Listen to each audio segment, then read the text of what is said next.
وایه وایه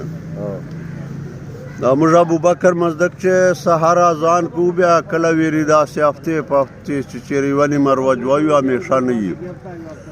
بیا اذان نه وروسته پسې ورته وایو بالچکسو مسلمانو اصل خوبن چکسو مسلمانو اصل خوبن بیدار سو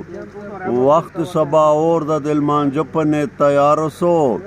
لمانجه چې سستی مکو په دې چې مو نقصان دا اخرت چې بیا لمانجه وار و اول حساب دا دا لمونځ خو په اسلام چې وار و داسې حیثیت لري لکه څرنګه انسان خو چې په وار بدن چې سر لري دا لمونځ خو د الله نه د غوښتلو ذریعه ده ور الله معراج چې موږ نبي ته دا تحفه ده دا لمونځ خو په خپل وخت ادا کولو اهتمام کوو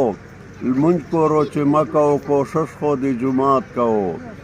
جماعت ته چې روان سي د لمانځه په ارادې الله به درکوي په آخرت چې درجې جماعت ته چې روان سي هر قدم باندې نیکي ده چې جمع لمونځ ته نه جې ور ودا د بېبختي ده او زر تیاری کول مانجه وخت نږدو ده وخت انتظار نه کوي دا وخت په تېرېدو ده لږ سوچ او فکر وکړو زندګي خو مختصره ده 50,000 کالو یې قیامت ورځ مقرره ده هلته نه درواخسته نه رشوت نه پټېدلی سې نن د زندګي دا نیک عمل که څه کولی سې ولې بې پروا نن په خپل طبیعت کارونه کړې له دې دنیا که لاړې بیا به وروسته ارمانونه کړې دنیا پار هوښیار دنیا په کار پوهېږې شو اخرت دې ولې ویر ده ولې دین په کار پوهېږې نه دنیا چې چوره جوړه ده دنیا واړه ارضي ده اخرت چې بې حسابه ډېره لویه زندګي ده دنیا واړه شئونه به له تا نه پاته کېږي نیک عمل که چیرې وکړې آخرت چې پکارېږي الله یې پیدا کړی دی الله تابعداري کوه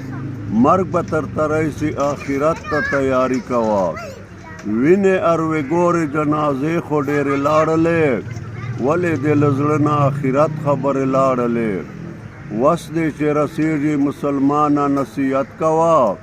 حکمونه د الله او طریقې د پیغمبر کوه مسلمانه جنت غواړه د الله په مهرباني سره نیک عمل کوه شه په اخلاص په عاجزي سره نصیحت مې درته وکړه لږ کې سوچ ورباندې وکړو خبره به رښتیا وي که عمل ورباندې وکړو عبدالله جان زیان پړه اکثر دغه نظم وایم که یم په چې غلط خو بیا مې پوه کړو درته وایم